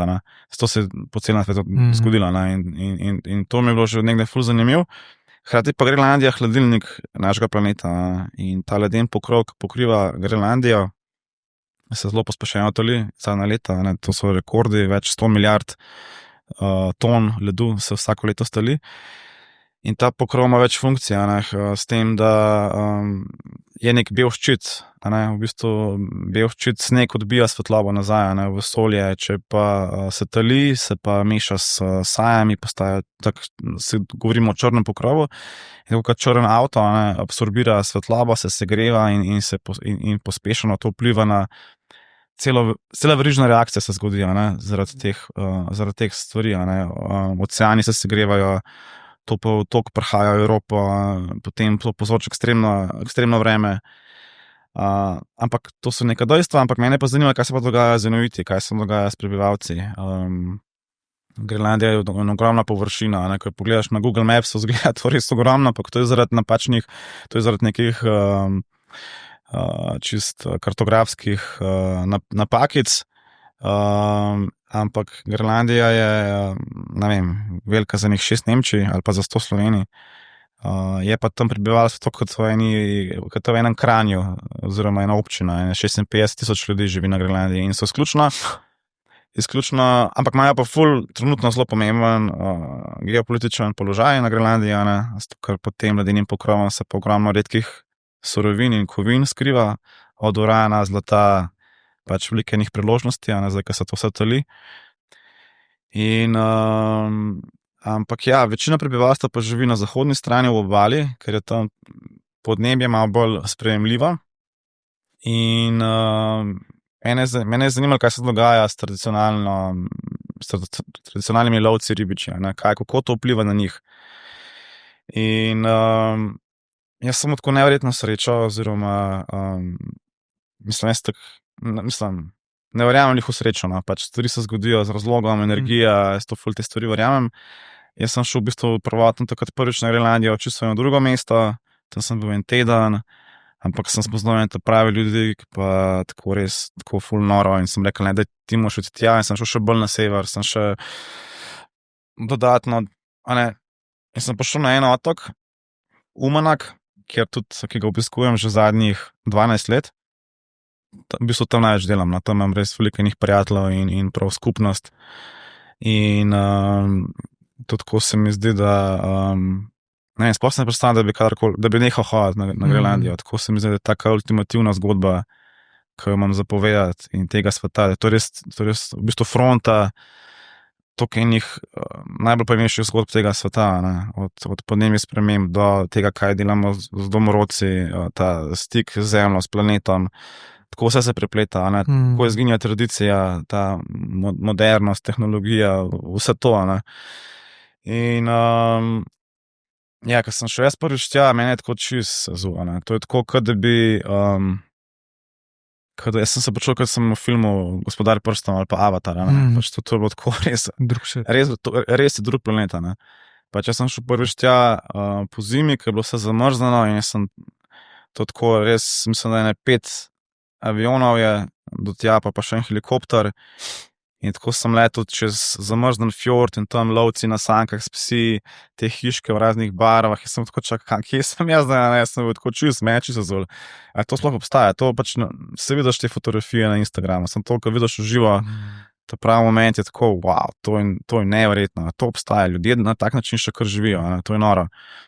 Ampak jaz nisem šel tja delati neke romantične zgodbe, ne, sem pač šel delati tako dokumentarno zgodbo, ne, in sem pokazal tudi čisto realno, ne, pač tudi ta preplet mi je fascinanten, ko imaš ljudi, so vsi na TikTokih, Instagramih, tam je v bistvu zahodni svet, ampak je tako zanimivo, ko so pa še toliko še kar navezani na tradicionalni način življenja, da so pač ta trajnostni način življenja, da res vzamejo kar rabijo in porabijo vse od živali, kitov. In ker na Grenlandiji tam ni rastlinja, zelo malo dreves imajo, pač ni morajo loviti tjulne kite, ker imaš v kitovi maščobi z koži vitamin C in drugače umrejo, se ne gre drugače. Ne. Ker tam, kar dobiš v trgovini, je vse nekaj zamrznjeno, tako neka B kvaliteta in ja, in v bistvu me to pa zanima, kaj se dogaja z njimi, ko živijo in te zgodbe. Ampak ti lahko tja prideš, pa narediš takrat ni bilo še dronov, ampak neke posnetke, a veš, neki wow, ful lepo, severni si, a ne, ful hodno, ampak mene je zanimalo ful, a ne, često, kaj se dogaja z ljudmi, kako živijo znotraj. In zato pa rabaš čas, rabaš biti tam več tednov, mesecev, da te ljudje povabijo na njihov rojsten dan, da te povabijo na lov, da te povabijo na pogreb, da si res noter, in tako se zdaj rojeva, pač to traja, ne moš ti sam tja vleteti, in padalc, ne. Tako da, ja, ta Grenlandija je taka ljubezenska zgodba, ampak tudi ful, mislim, ja, pač takrat prvič je bilo pač, kar je bilo zanimivo, bilo to, da sem spoznal te prave ljudi takoj, prvi dan, ne. To je bilo tako neverjetno, ne. Lahko bi, tam je lih opazil en profesor iz Danske, pa tako, kaj pa ti kle delaš, ko sem bil res kaj izgubljen, kuža tam, sem bil ful navdušen, sem slikal te hiške, lepe barve, pa to, noro, to ful dobro za Facebook. Ampak to bo prvi dan, ker to se itak, to si kaj honeymoon fazi, kaj nekam prideš to novo, ne. Pa to je pa ful zanimiv, kaj pa ti rabaš priti do ene realne faze, da imaš na to pravo distanco, zato je pomemben ta čas, ne. A pa prideš nazaj, ker s drugačnimi očmi ti vidiš, ne. In on mi je rekel, on mi je povabil na večerjo ene skupnosti, in takrat se ta moj stik s to skupnostjo začel, to je v bistvu ena Children's Home, to je rejniški dom oziroma sirotišnica, hkrati imajo pa tudi nek inštitut za polarne raziskave. In to ga vodi ena izjemna gospa Ann Andresen, in ona je mene pa bila na večerjo tisti dan pred 20 leti in ful je bila radovedna, kdo sem jaz, kakle delam, pač ful so veseli, da kdo pride. In jaz sem pač mogel kar neko tako mini prezentacijo, kaj sem že fotografiral, tako ful jih je zanimalo in so bili čisto navdušeni. In je rekla, a ti veš, kakšno srečo imaš, jutri pa pride lih ena največja starešina tega fjorda, je lih v mestu, mogoče ga pa lahko prepričamo, da bi te sabo vzel, v njegovo vas. Ker jaz sem prišel na Umanak otok, kjer je 2000 ljudi, to je tak neverjeten otok z gora, ki ima to obliko srca, tako res visoka gora, pa so pa te vasice okoli po fjordu, do katerih moš ti pridati, če je zima, če sploh leče zamrzne, zadnja leta tudi, zdaj trenutno ni zamrzno, kar je nora, ampak ta let je včasih to bilo vse zamrzno, za 8 mesecev, to je bilo fiksno, zdaj pa tako tudi ne zamrzne, ker je pač bilo toplo. In to vpliva na vas, oni so tradicionalno lovili tjulne s sanmi, s psi in to je bil tak proces in to se zdaj dogaja, to je ful na njih vpliva. In glavna industrija na Grenlandiji je v bistvu ribištvo, oni lovijo ribe za izvoz v tujino, imajo turizem, drugače pa to. Pa pač Danska jih financira, v bistvu približno pol proračuna Grenlandije pride iz Danske kot neka donacija, oziroma nek deal. No, in kaj sem že razlagal, Ja, pač ona mi je pol, dejansko ta lovec je bil pol v mestu, in jaz sem naslednji dan, se je pač ta neka poglobljena zgodba začela. Ta lovec me je dejansko povabil zraven. Sicer je bil še cel zaplet, pa jaz sem sploh prišla do te vasi, ker je bilo pač, jaz sem bil prvič na ledu, prvič okoli teh psov, nisem sploh, jaz sem tam tako malo redom odložil moje dva ruzaka, z opremo, pa vse sem in on je tam, nisem ga čisto razumel, mislim, da je rekel, da moram počakati na saneh, on je pa lih te vrvi, on je takrat imel še na 14 teh psov vlečnih, to bo tako res noro, jaz sem rekel, ne, jaz to moram fotkati, jaz sem tam sedel na sanehu za njemu, in sem pač tam zlafal okoli, pa se spotaknil čez eno špago in je v bistvu te psi so začeli laufati, on je bil pa takrat tudi že kar v letih, v bistvu so nam spizdili psi, brez znajo, pa jaz sem bil za to kriv.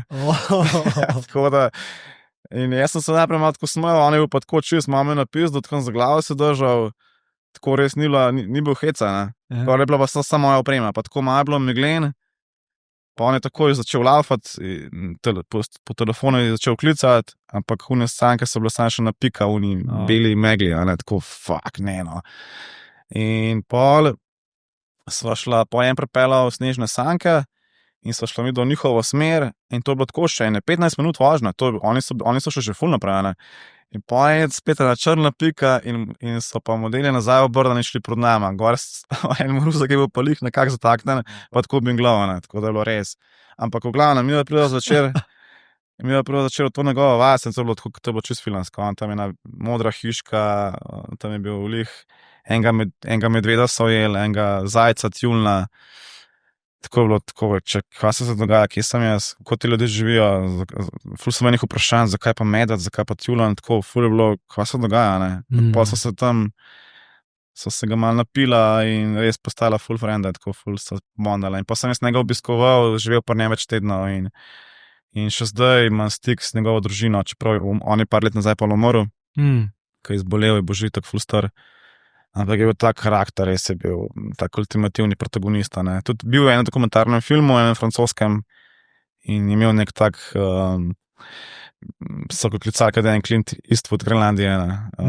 Tako da ja, to je bilo čisto, sem se z njega ful stvari naučil. Imela so ful enih pripetljajev, to je bilo tako, pač ful, kako se je nekaj hecal. Bil je res tak izjemen lovec, ki so ga tudi vsi zelo spoštovali, še zdaj vsi o njem govorijo. Ampak jaz sem kar dobil dostop do tega človeka na enem tako čisto random sprehodu. A veš, tako, vedno me je vodila ta neka energija, ampak vedno sem ful verjel, da se da. In tudi tako, pač delam te projekte, ki jih zdaj delamo, ne vem, v Peruju, ali pa tudi v Sloveniji, tudi v Sloveniji imam veliko projektov in vedno je ta radovednost, energija, da te ljudje začutijo, ker jaz sem pač res, meni to res, jaz ko čutim eno zgodbo, meni res potegne, jaz to pač res, mislim, ja. Kaj si občudoval pri njemu? Ja, pri njemu neverjetno, kako je ta vreme opazoval, pač tako, ful je problem na Grenlandiji ta transport, pač to sem jaz, pač največja kriza na Grenlandiji, enkrat sem šel poprav čist na sever, ampak tam pač vreme pove svoje, in lahko se vsi leti zaprejo, skenslajo za cel teden, pač, ker je snežen vihar, ker je zamrzuje vse in kar ne poletiš nikamor. Jaz sem imel, to se mi zgodi skoraj vsakeč se nekaj zgodi.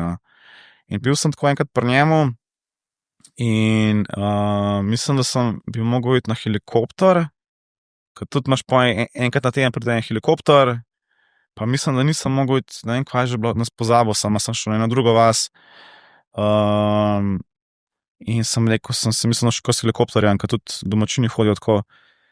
In tako gledava vreme in čisto tako, me skoraj nisem videl. Tam je bilo par oblačkov, ampak on je rekel, ne, to bo snežen vihar.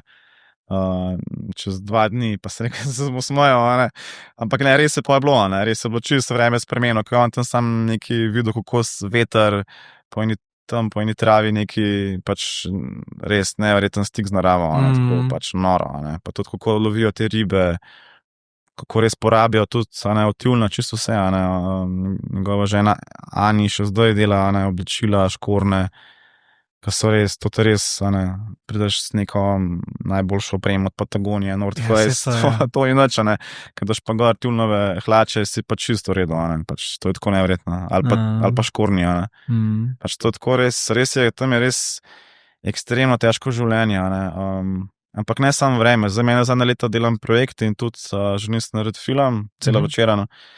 Tudi delam že projekt z mladimi, to smo imeli delavnico, pa smo nekaj že snemali.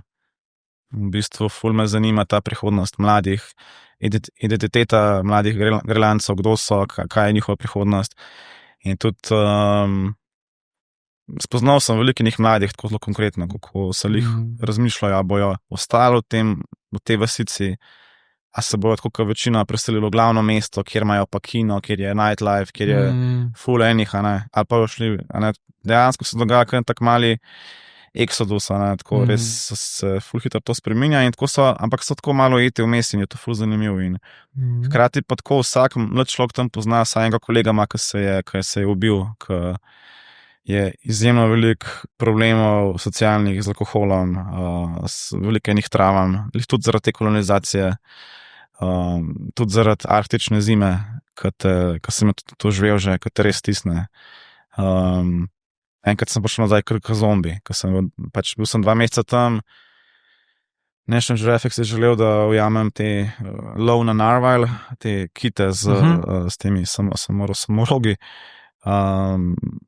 in se to dogaja sem novembra in sem malo začutil, kaj je tam tema, to je tako res, to te čist, res te stisne, mene je to takrat res stisnilo, tako sem čist, ljudje se tako tudi malo bolj zaprejo, ampak to pa tudi čarovnija pa je Grenlandcev, ful vsi so neverjetni glasbeniki, ful se družijo pol po zimi, kartajo, vsi so mojstri s kartami, tako res so, ampak je pa tudi izjemno veliko problemov je med mladimi in tako nasplošno, tudi nasilje v družinah in to je tudi tam veliko teh rejniških domov, sirotišnica, kar enostavno ne shendlajo tega pritiska, toliko je bila ta kolonizacija nasilna, da je to postal toliko enih več generacijskih travam. In dejansko lani se je en fant, ko sem ga poznal, se je dejansko vzel življenje. Snemali smo intervju z njim in po čez par mesecev smo slišali novico, da ga ni več. To je bilo tako kvan, sem tako res noro.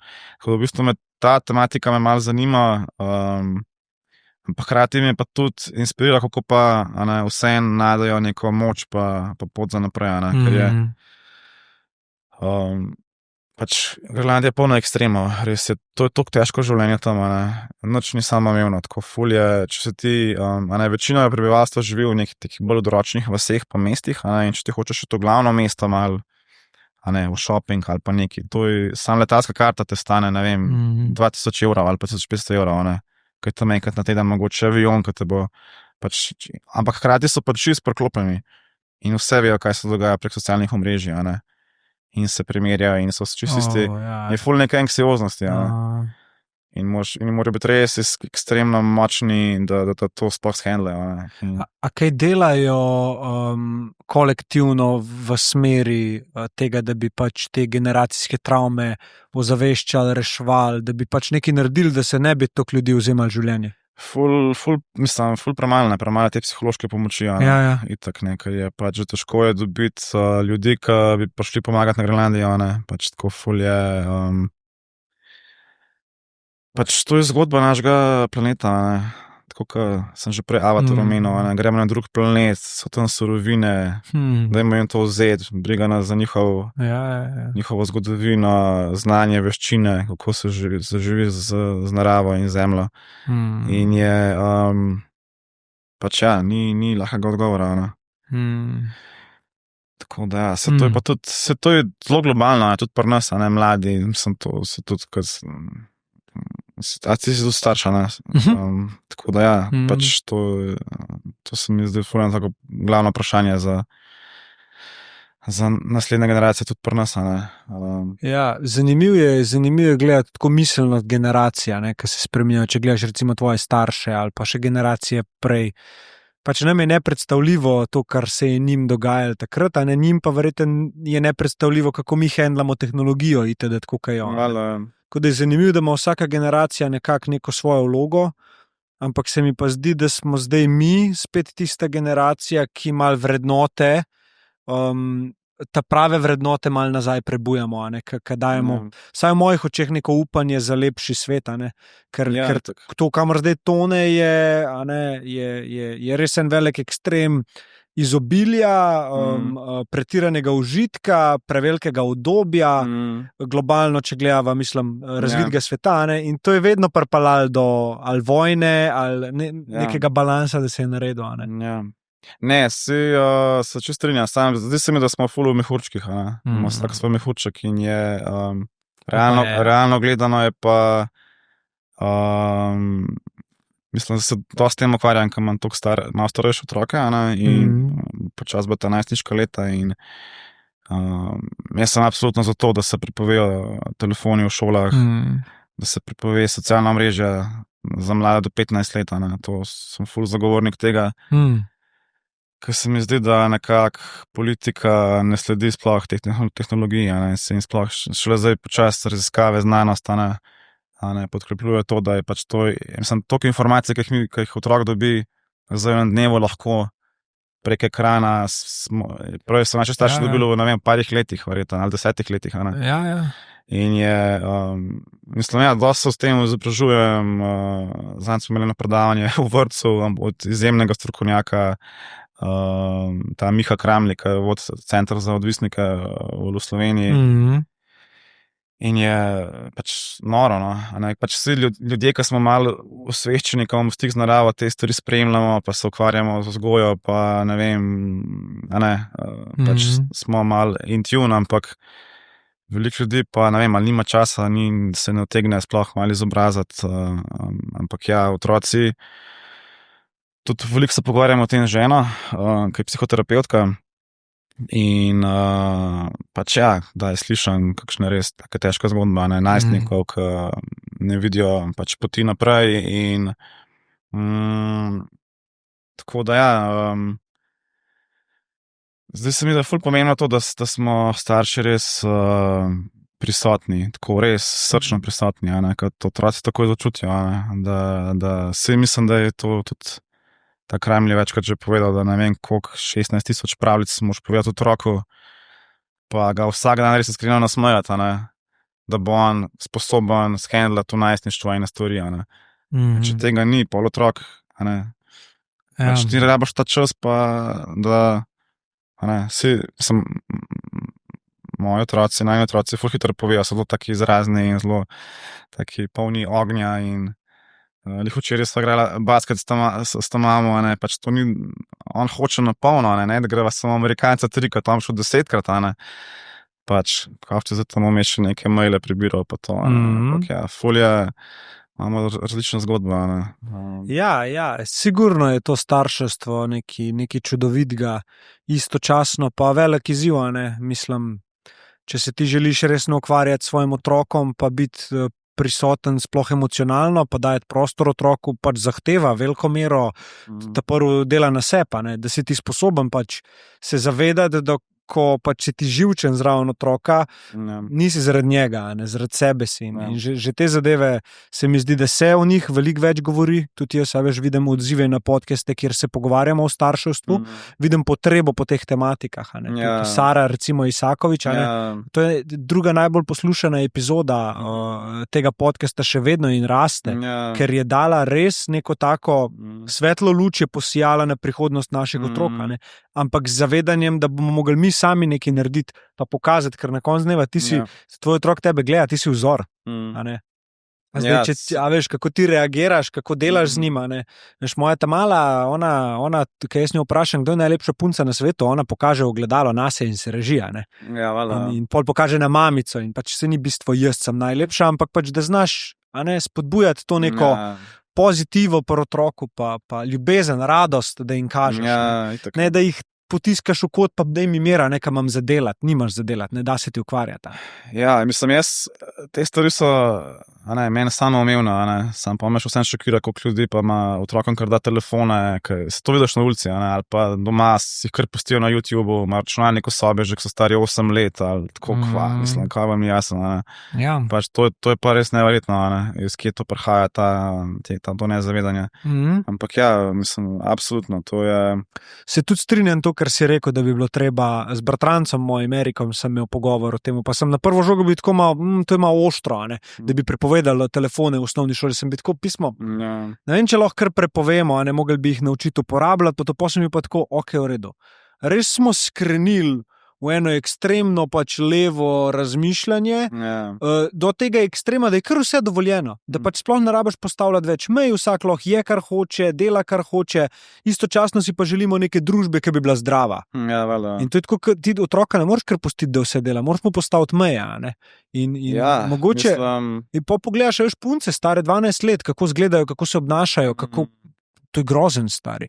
Tako mislim, kje je otroštvo?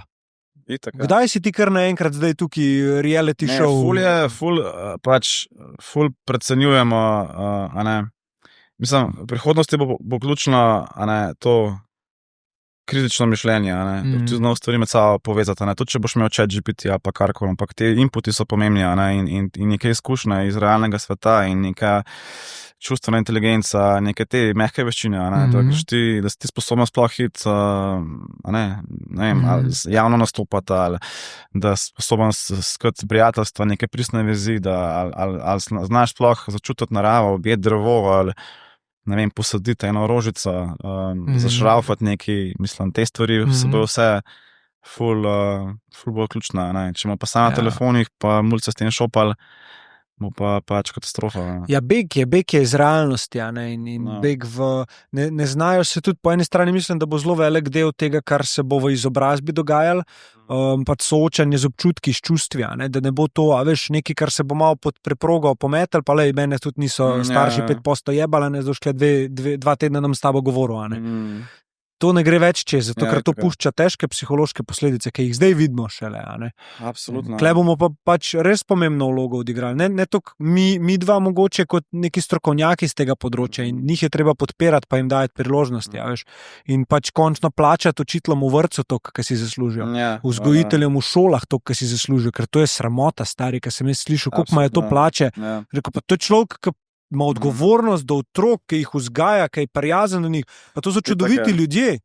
Doma pa morajo iskati rešitve, kako bojo preživeli, pa plačati račune. To je sramota. Jaz tukaj vidim, da bo treba na politični sferi spremembe narediti. Drugače pač to ne bo propad.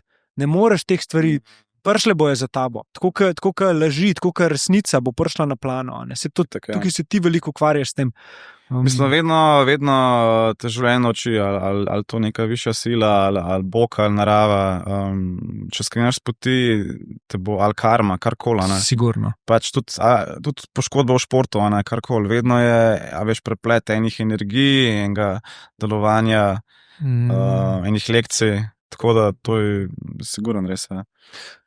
Pa to razčiščenje pri sebi, glede energije, ki si jo tudi prej omenil, jaz tudi zelo verjamemo to, mislim, itak ali te tema to nauči, ali nekaj, koliko si odprt za te zdaj, ali izkušnje, da potuješ, poslušaš temo drugih. Ja, mislim, s tem se že celo življenje se ukvarjam, z nekimi temi stvarmi, hodam do nekih različnih zdravilcev, ali psihoterapevtov, tako ful mi je to fascinantno.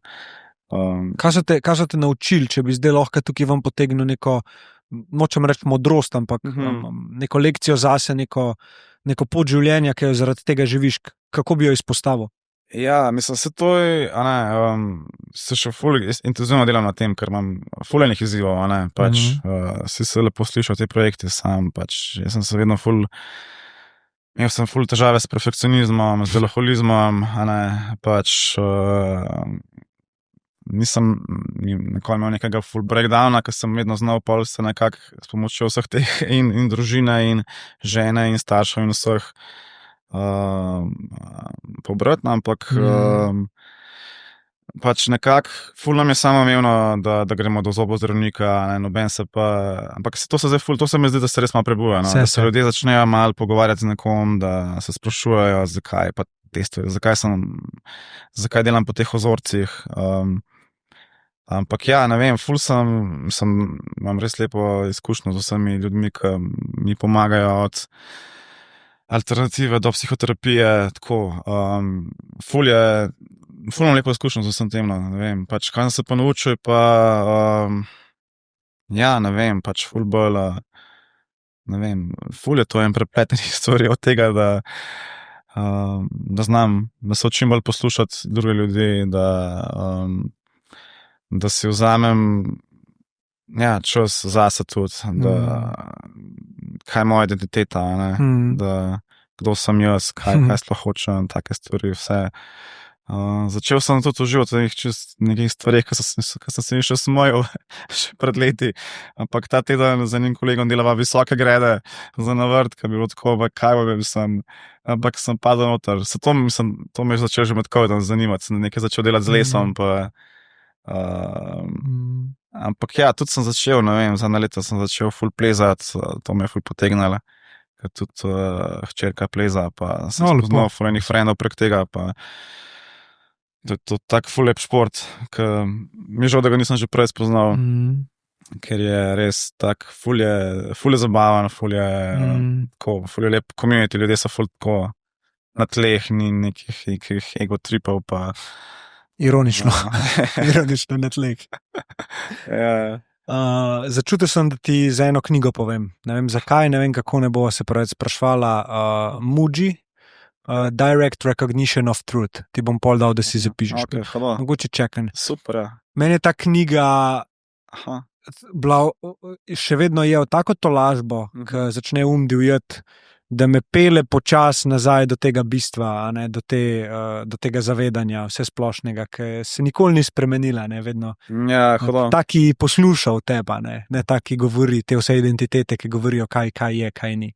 Hvala. Tako da mogoče. Super, ne, z veseljem. Ja. Ne, se imeti knjigo v pravem trenutku, mislim, je ful pomembno, ne, lahko en poglavje ti ful, ne, imam ene par knjig, ki sem je tako ful, v enem obdobju, tako čist si bilo, this makes sense, ne, kako pa handlaš pritiske, ki si jih sam daješ? Torej, če se ti soočaš s takimi zgodbami, ki se ustvarjaš zraven avtomatsko neka pričakovanja do te zgodbe, itd. Kako ta del mogoče? Ja, to je pač tako prekletstvo te narave dela, ki si na socialna omrežja, pač tukaj moraš biti poklicna in potem, ne vem, ali pa se vedno primerjaš z nekom, ki dela neke podobne stvari. Ampak se skozi bolj s tem soočam, no, tako skozi bolj sem hvaležen za to, kar sem že naredil, ker je pač, pogledam nazaj, se lahko samo ščipnem, ne. In je tako, sem to dosam, sem nekako skozi bolj pomirjen, tako. Je pa valjda pridejo momenti, ko pride ta ogenj in si želiš in pač podoben je, ne vem, vrhunski šport, ko se enkrat, ne vem, delaš pač hudo je delati s talentiranimi ljudmi okoli sebe, ene projekte, ki spreminjajo, pač se želiš to početi, pa še naprej, pa naprej. In, ampak se nekako učim, no, da srečam pismo, ja, pač gut je sam to, da si, pa da dihaš kle zrak, pa da se čim boljši mož, oče, friend in tako da, ne vem, drugače imam rad pritisk, no, ker mislim tudi, da mi da nek, ne vem, imam rad take projekte, no, ki so tako, zdaj tako ful luštveno obdobje s takimi zelo cool projekti. Enega sem videl, en dokumentarc sem videl in ga nisem mogel nehati gledati, pa mi ga je Darja poslala, rekla je, sam počekaj to na Vimeo v Peru. Ja. A je Peru, kaj je gospa na začetku poje. Ja. To je nek recent project ali? To je, ja, relativno recent, ja. V bistvu še kar je na festivalih, to je kratek dokumentarni film Sanja o vodi. Sanja o vodi, ja. Smo ga snemali 2 leti nazaj. V bistvu je tak moj drugi kratek film, ki sem ga režiral. In ja, ful ima lepo pot, ko ful je pobral nekih nagrad, pa zdaj se menimo za neko streaming platformo, tudi nek odkup bo vreten, nek airline bi ga imel Inflight temu katalogu. Ampak ja, v bistvu zgodba pogovori o tej ženski fruktozi. Jaz sem v Andih delal projekt za National Geographic, v bistvu kako se oni soočajo s tem, da se ledeniki talijo in kaj to pomeni za njih, kako se morajo prilagoditi. In mi smo tam naleteli na eno zgodbo, ker pač te ledeniki, ki se talijo, v bistvu te kamnine, ki so od spodaj, zdaj ta led, ta skala je prvič v stiku po 1000 letih z zrakom, in to sproša reakcijo, da se zelo neke nevarne minerali se razstrupljajo v vodi in so tam veliko njih reko onesnaženih s temi minerali. In ta film govori o tej fruktozi, ki je pa rekla, ne, mimo pa to reko rešili, se je povezala z eno organizacijo z Lime in so z pomočjo starodavnih veščin, starodavnimi rastlinami so naredili nek tak filtrirni sistem, da to vodo prečistijo in lahko spet uporabijo. In v bistvu smo naredili film o tej zgodbi in še neki druge skupnosti, ampak ja, taka res neverjetna ženska je, ki je tudi, ko smo snemali, smo šli na ledenik, ki tehnično sploh ni več ledenik, zdaj so tam postavili neke plastične dinozaure, da privabljajo turiste, ki je tako res pač grozanje, res ledeniki izginjajo zelo pospešeno. In ona je tam tako toliko neko noro mantro zapela na konc, tako čisto bilo, kako je to mogoče, ne, in to je pač, imamo je pa takih momentov v filmu, ko so bili tako, ko smo se zanjali, kva se dogaja, to je noro.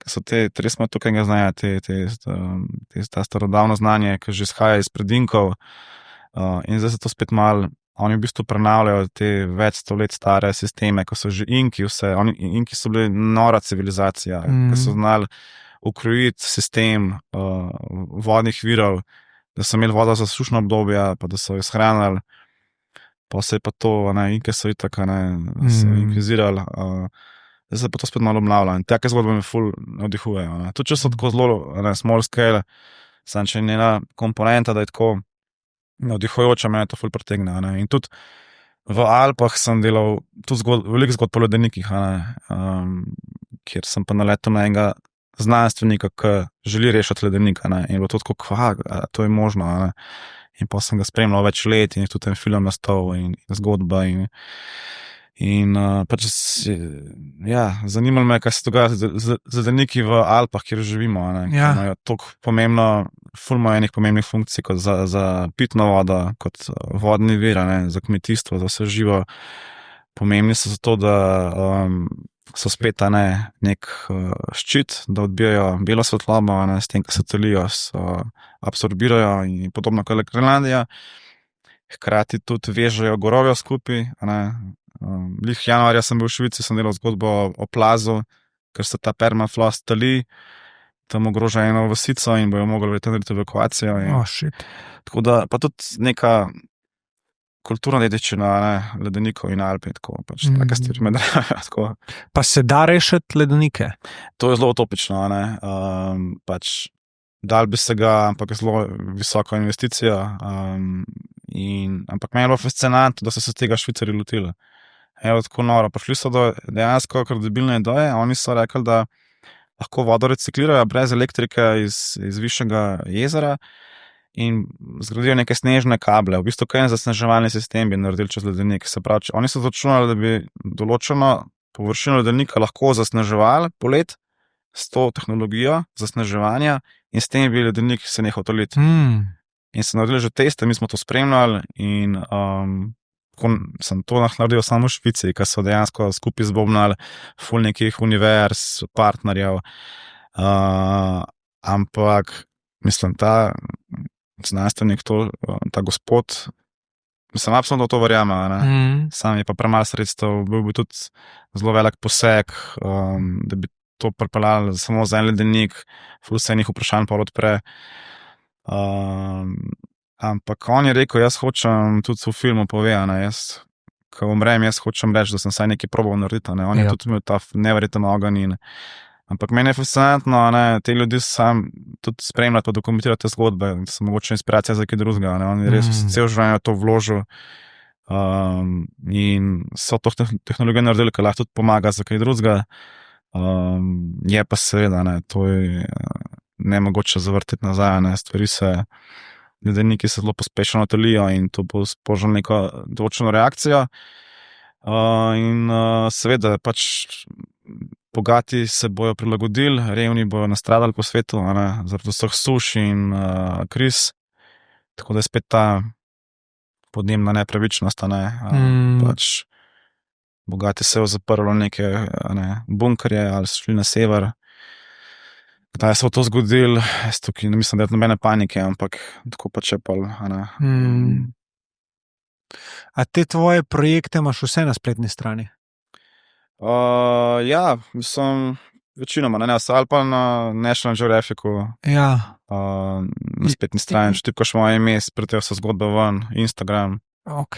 spletna stran. Jaz bi z veseljem to kle od spodaj v opis noter dal vse, ker se mi zdi, da bi bilo ful jako, da ljudje to vidijo. Ja, seveda. Sploh te, ki bojo začutili v tem pogovoru, jaz sem by the way bil čist noc, ne vem, po moje si opazil, ampak res, še 3 ure bi te tukaj zdaj matro, pa vem, da ne morva.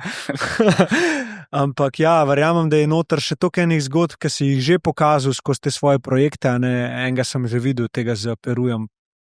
In mi je bilo, pač mene je samo ta njen glas, ta njena pesem na začetku mi je bila dost, sam to bi lahko videl in bi bil tako, ok, štekam. Tako da ful hvala za vso globino pa zgodbo, ki si mi jo zdajle predal. Kako se počutiš, si v redu? Super, je. Ja. Ful, hvala za pogovor. Ful mi je všeč, da odpiraš neke te teme, pa delaš to, kar delaš, ker res rabimo več tega poligona, da moramo dvigati ta nivo sočutja do drugih, pa da povezuješ ljudi, no, tako da odpiraš različne teme in super je to. Ja, hvala tudi, da spremljaš za te lepe besede, ki si jih dal. Če už Saro videl pred mano, je lepo pozdrav. Bom, ja. To je pa to, Ciril Jazbec, najlepša hvala. Ja, hvala tebi. Evo nas, stari moj. Ja, to je to. Ful dobro.